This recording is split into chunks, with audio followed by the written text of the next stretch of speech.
Welcome students. In previous classes we have mostly discussed on two winding transformer. That means there were two windings in the transformer. One was primary winding, another one was secondary winding. The power was transformed from primary winding to the secondary winding via transformer action. Now in this class we are going to discuss a new type of transformer, that is auto transformer. And we will see that in auto transformer, instead of two different windings, we will have one single winding. One single winding is considered to be primary as well as secondary. So let us study the working principle, and also let us study the advantage and disadvantage of this single winding transformer, that is auto transformer, over the two winding transformer. So now let us see how the auto transformer works.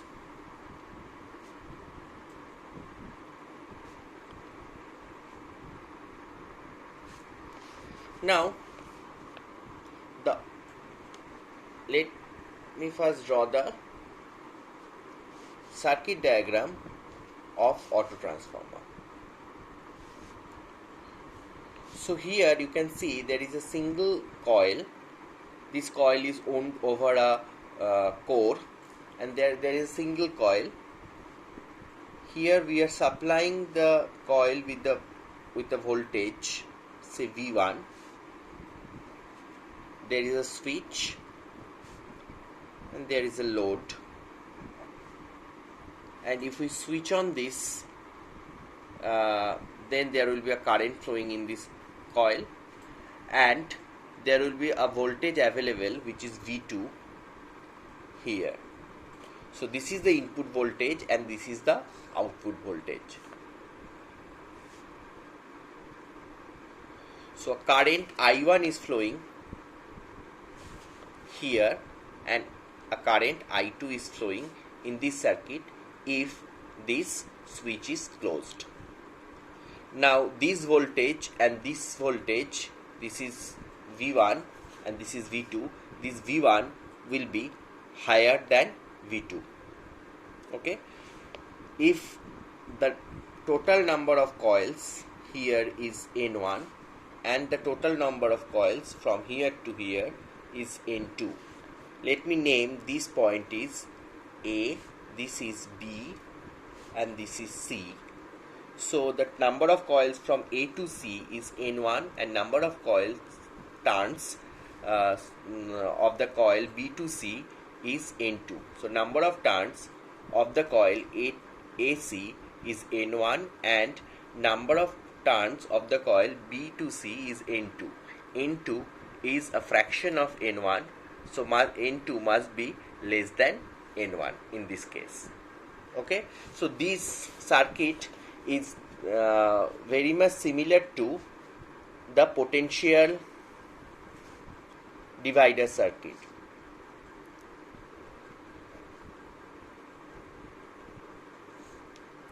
What we have seen in the potential divider, that if we apply a voltage V1 here, another voltage V2 will be available here. If the total resistance is say R, this part of the resistance is a small r, then a current is, this is purely resistive circuit and this is DC voltage, so a current will flow in this loop. This current is a small I, so then your V1 would be small I into R and your V2 would be small I into small r, right? So your V2 by V1 is basically small r by capital R. So the ratio of small r and capital R will determine the ratio of V2 and V1. So this circuit is similar to this, but you have to understand, and we will see that later, that in this circuit the power from the primary to the secondary, the power is transformed by both transformer action as well as conduction. Here in this case only the power will be transformed from V1 side to V2 by conduction. Okay, here both the conduction and the inductive effect, that means the transformer effect, will be there. So one part of the power will be transferred due to the inductive effect, that is the transformer action. Another part will be due to the conduction. Okay, and we will also see that this type of potential divider circuit, we only can step down the voltage. That means V2 is always less than V1. But here we will see that the autotransformer also can be used as the step-up transformer. Okay, so here now let us consider the voltage per turn of this coil. Voltage per turn of this coil is definitely V1 by N1, because total voltage from here to here, it is V1, and that is why voltage per turn is V1 by N1. Now remember, in this case we are considering that this switch S is open, so this is open circuited, so the voltage available V2 here is the open circuit voltage. So the current I1 is flowing in this circuit. The number of turns of this coil is N1. The total voltage available here from A to C is V1. So the voltage per turn of this coil is V1 by N1. So what is the voltage V2? V2 is the voltage by turn into the number of turn from B to C, that is N2, that is V1 into N2 by N1. So we can also write V2 by V1 is equals to N2 by N1. Let us consider this K, where K is the trans ratio, right? Now we know, now let us consider this circuit is closed, so another current I2 will be flowing in this loop. Now the direction of the I2, why the direction of the I2 is in the opposite of I1, that we will discuss later on. So here the current I2 is flowing in this loop and current I1 is flowing in this loop. So according to the conservation of energy, the input power should be equals to the output power. What is input power? V1 into I1 into cos theta 1, that should be equals to V2 into I2 into cos theta 2. Now if I consider there is no leakage, then your cos theta 1 should be equals to cos theta 2, because this is the same coil. So in that case V1 into I1 is equals to V2 into I2, or V1 by V2 is equals to I2 by I1, and that is equals to K. So far we can see this equation and this equation is much similar to a two-winding transformer equation. Okay. Now let us consider the MMF. The MMF in the coil. Here you know what is MMF. MMF is current flowing through the coil into the number of turns of the coil. So the MMF of the coil from A to B, MMF of the coil of A to B will be MMF of coil AB should be equals to I1, because the current flowing through this coil AB is I1, into N1 minus N2, because the total number of turns is N1 and this BC is N2, so the number of turns from A to B is N1 minus N2, right? And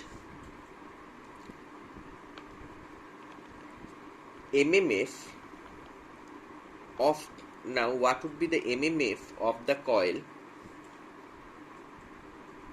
BC? Now if I consider what is the current flowing through BC, now you have to understand that the current in BC, if this is the effect, the cause is the current flowing through this coil, right? This is the effect and this is the cause.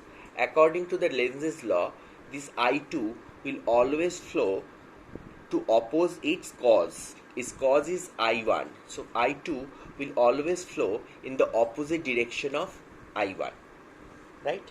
So here the current flowing through this coil is I1 minus I2. See, I2 is flowing in this direction and I1 is flowing in this direction. So the current flowing through this coil is I1 minus I2. So the MMF in the coil is I1 minus I2 into number of turns, that is N2. So, but the MMF should be same because this is a single coil. So whatever MMF is there, the same MMF should be there, because we cannot have different flux at the different part of the core of this coil. So the same, as the coil is basically wounded on the same core, so the same MMF will be there. So here also we can see the MMF in A to B, that is I1 N1 minus N2, that is equals to I1 minus I2 into N2, right? Because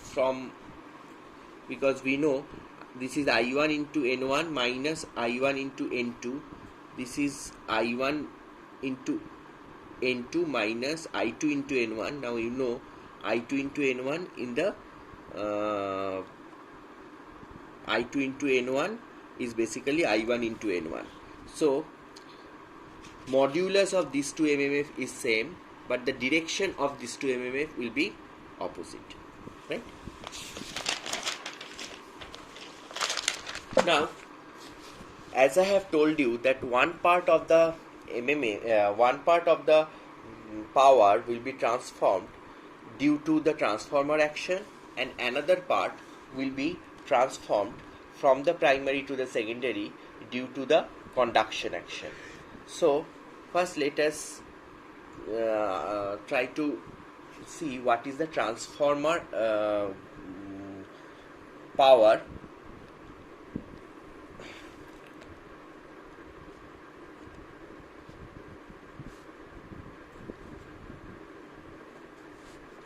Voltage ampere. This is due to the transformer action, that is VAB to IAB. What is VAB? VAB is basically V1 minus V2, and IAB, see here, what is VAB? VAB, if this is V1 and this is V2, so this voltage drop across this is V1 minus V2, and current flowing through this AB is IAB, that is basically I1.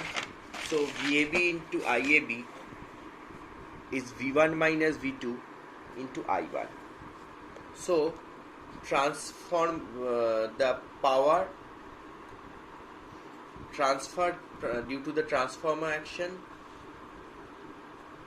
the voltage ampere by the input voltage ampere is basically V1 minus V2 into I1. And what is the input voltage ampere? V1 into I1, that is 1 minus V2 by V1, that is 1 minus K1. Now what is conduction?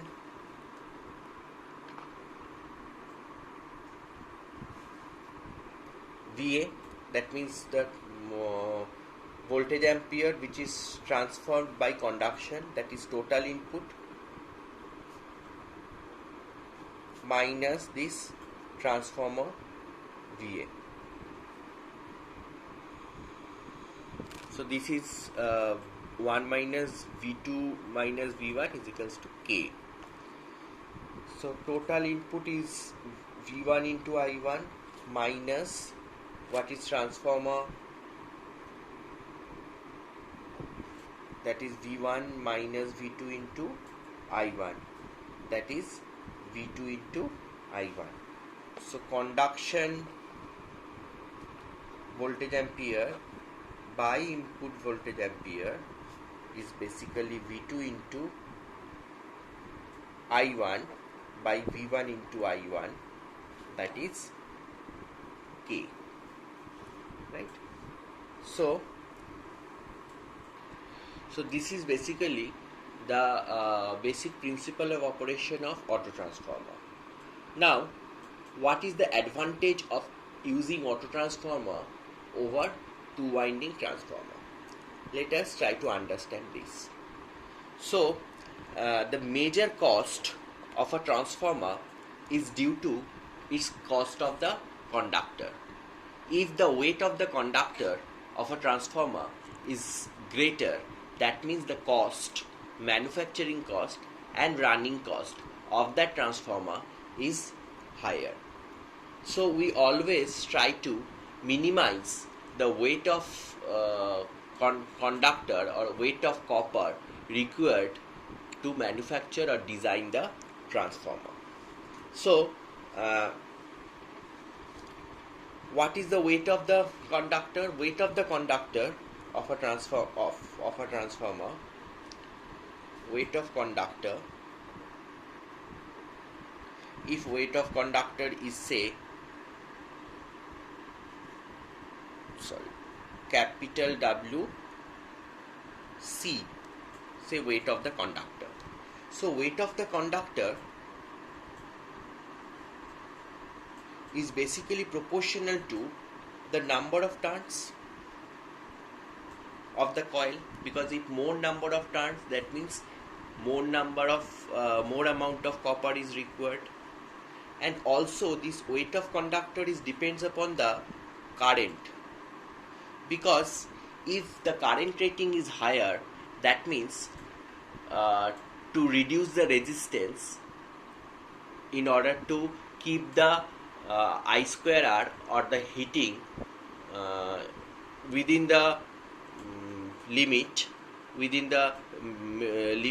that means within the melting temperature of the copper, we have to have greater cross section of the copper coil. Greater cross section means we need to have thicker copper wire for the coil. So that means the weight of the conductor also increase if the current rating increases. If the current rating increases, that means to maintain the heat we have to decrease the resistance, and if we want to decrease the resistance, that means we need to increase the diameter of the conductor. That means again the weight will increase. So the weight of the conductor is directly proportional to current. So we can say that for an auto transformer,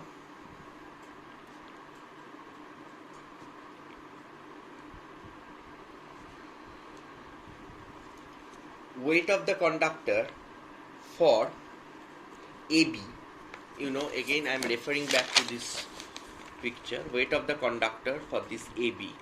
What is the current rating here? I1, right? And what is the number of coil here? Is N1 minus N2.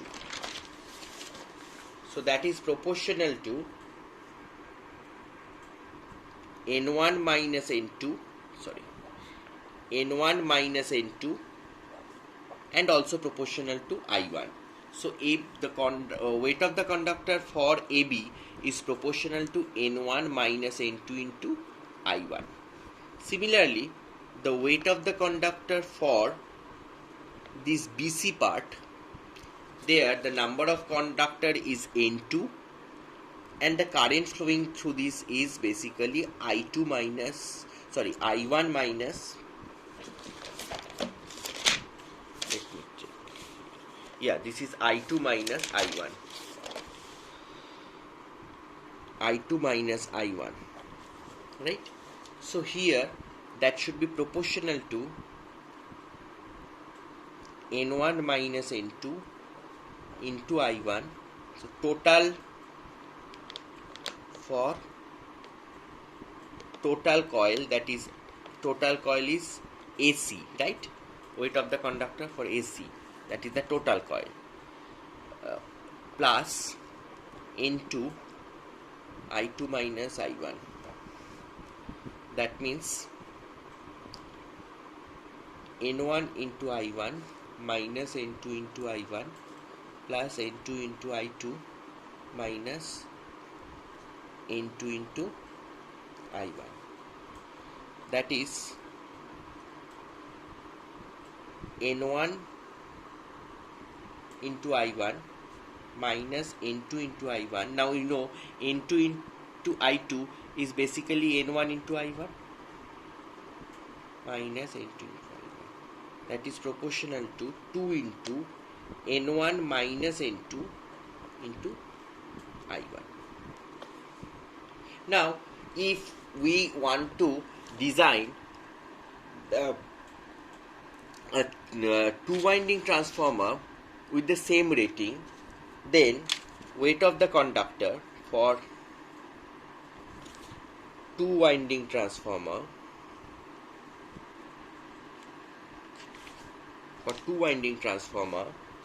the weight of the conductor should be proportional to, for primary coil it is proportional to I1 into N1. For secondary coil it is proportional to I2 into N2. That means it is proportional to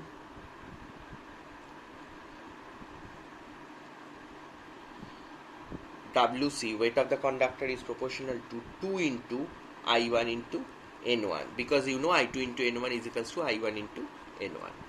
So here you can see the weight of the conductor proportional to 2I2 into N1. Here you can see it is proportional to 2 into N1 minus N2 into I1. So obviously the amount of conductor, of the weight of conductor required to design an auto transformer with the same rating is lesser than that of a two-winding transformer. Now the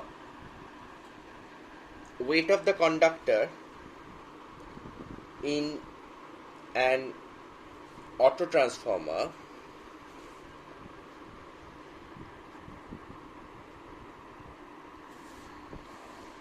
divided by the weight of the conductor in a two-winding transformer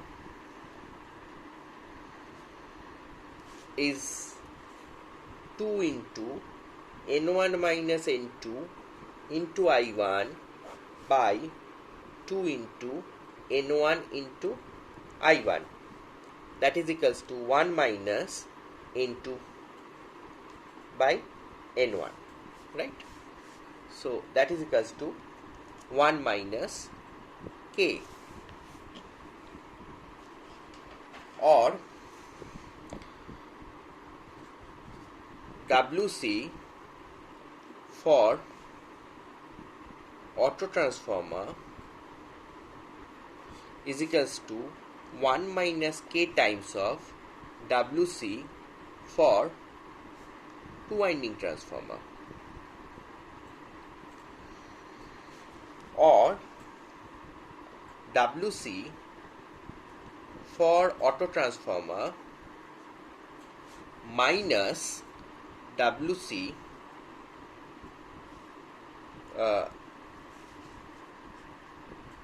for two-winding transformer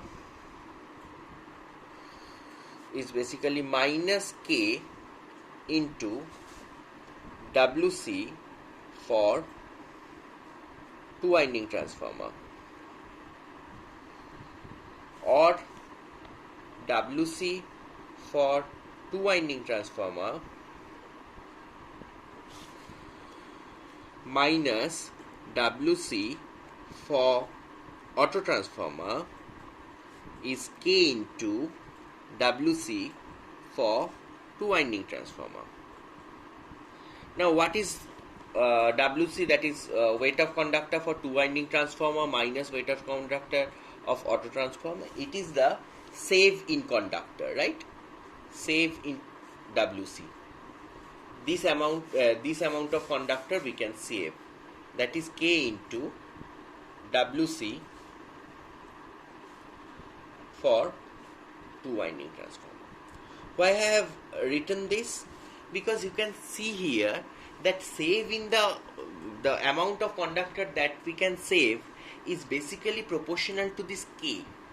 Now if the maximum value of K is 1, if the value of K is nearer to 1, then the save in the amount of conductor is much more effective.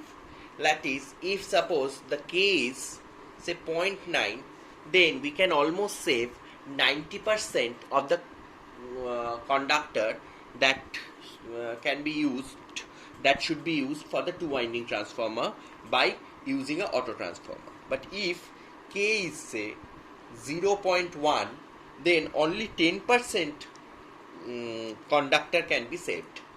So if the K value is nearer to 1, then the advantage of the auto transformer, which is the main advantage, is the save in the copper conductor, is much more effective, right? So if the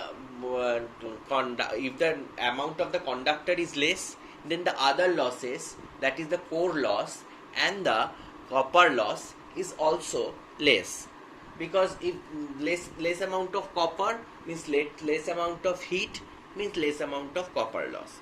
And if we have less amount of copper, so your requirement for the magnetic material also will be less, and the core loss also will be less. So in this case, this is very much advantageous. Now what is the disadvantage of this?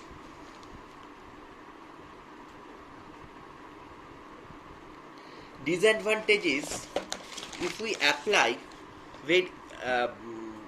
V1 here and if we keep the secondary open, then as this is the same conductor, a high amount of voltage will be available here, which is dangerous and damaging for any kind of system.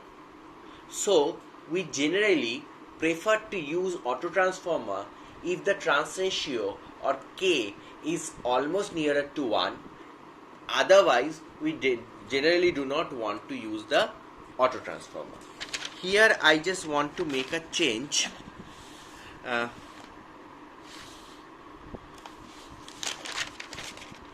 Yes, here the MMF of the coil BC should be I2 minus I1, because I2 is always higher than I1, because if I take the current, so I2 is higher, because V1 from here you can see I2 is higher, because if V1 is greater, V1 by V2 is equals to I2 by I1. That means if your V1 is higher, your I2 is higher, so that should be I2 minus I1. So here also it should be I2 minus I1 in the MMF calculation. Then this is equal, basically, right? This is equal because it is I1 into N1 minus I1 into N2. This is I2 into N2 minus I1 into N2. You know, I1 into N1 is equals to I2 into N2. So this equation holds good. Okay, so there is a small correction here. So this is all about the auto transformer. Okay, so here we are ending our class for the auto transformer. Thank you for watching it.